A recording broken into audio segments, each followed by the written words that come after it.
ज्ञानदायिनी माँ बीणापाणी को प्रणाम करता हूँ। भगवान कामतानाथ को प्रणाम करता हूँ। चित्रकूट की इस पावन पुण्यमयी धरा को प्रणाम करता हूँ। संत अनंत यहाँ जो उपस्थित है उन्हें प्रणाम करता हूँ। आप सभी सुधी श्रोताओं की उपस्थिति को नमन करता हूँ और सीधे सीधे आपको कविता से जोड़ता हूँ। ये जितने कवि और कवियत्रियाँ यहाँ बैठे हुए हैं, इनके मन में कविता का भाव कैसे आता है और ये शब्द संरचना होती कैसी है, आप सभी विद्वान लोग यहाँ बैठे हुए हैं। मैं आप तक पंक्तियां पहुंचाता हूँ, निवेदन स्वीकार करें। कि सह सह करोड़ निर्मम प्रहार होता है आहत बार बार, वेदना तभी पट पड़ती है, बहती है बनकर का बुधार। सह सह करोड़ निर्मम प्रार होता है आहत बार बार, वेदना तभी पट पड़ती है, बहती है बनकर का बुधार।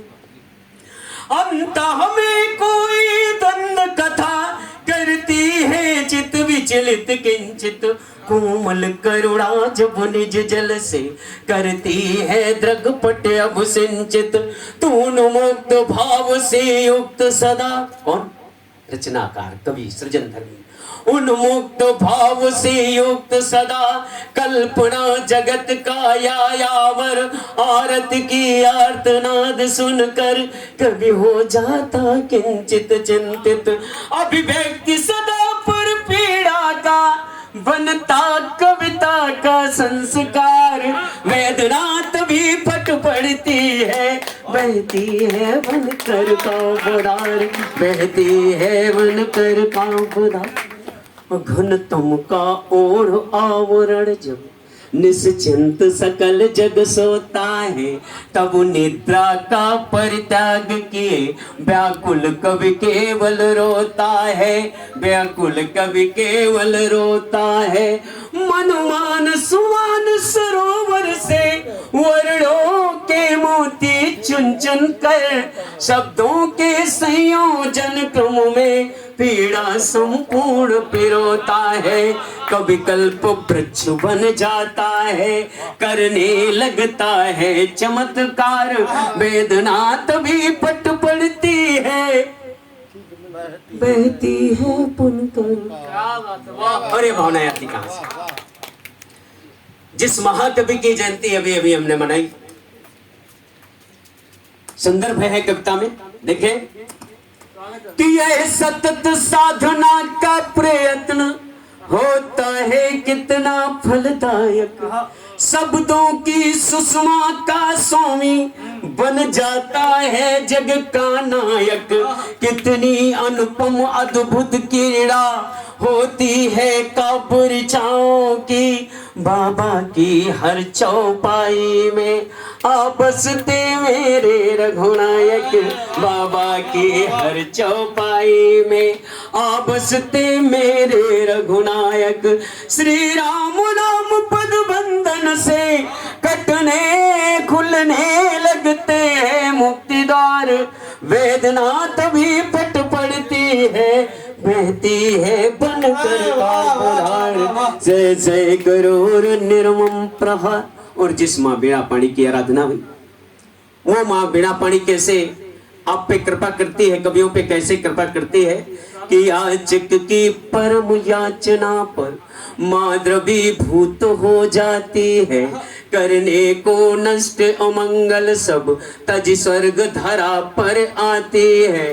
माँ कर हृदय विराजे तो सब अनुकंपा दिख जाती है, कभी तो निमित्त भर होता है, वो गीत स्वयं लिख जाती है, वो गीत स्वयं लिख जाती है, वो गीत स्वयं लिख जाती है। कर्णिका संग करते नर्तन पदबंध छंद अरु अलंकार, वेदना तभी पट पड़ती है, बहती है बनकर का बुधार, वेदना तभी। और देखिए कविता और कवि, एक महाकवि की हम जयंती मना रहे हैं और आप श्रोता के रूप में मंच से नीचे है और ये सारे वाणी पुत्र ऊपर है। क्यों? कि यह पर सतत साधना अतिशय पुनीत कभी कर्म धर्म जीवन यथार्थ हो जाता है। यह कुंड पुंज का है प्रतिफल, सर्जना शक्ति कोई पाता है। कर की इस पर हृदय कवि का चिंता चिंतन बन जाती है। फिर उस चिंतन के परिणत ही नवगीत उभर कर आता है। कभी रवि की प्रखर रश्मियों से, कभी रवि की प्रखर रश्मियों से कटता है जग का अंधकार। वेद रात भी पट पड़ती है, बहती है बनकर का बुधार। सह सह करोड़ निर्मम प्रहार, होता है आहत बार बार। तो देखिए जो कभी होता है वो हो क्या होता है कि युग दृष्टा है, युग सृष्टा है, कभी युग का प्रबल प्रवर्तक है। जय गान सदा कवि वाणी का, युग भी कवि को नतमस्तक है। वो धर्म ध्वजा का वाहक है, निज संस्कृति का परिचायक है। सर्वे भवन्ति सुखिनः जग में, इस मंत्र का महाप्रवर्तक है। जन जन के श्री चरणों में है इस युग के कवि का नमस्कार।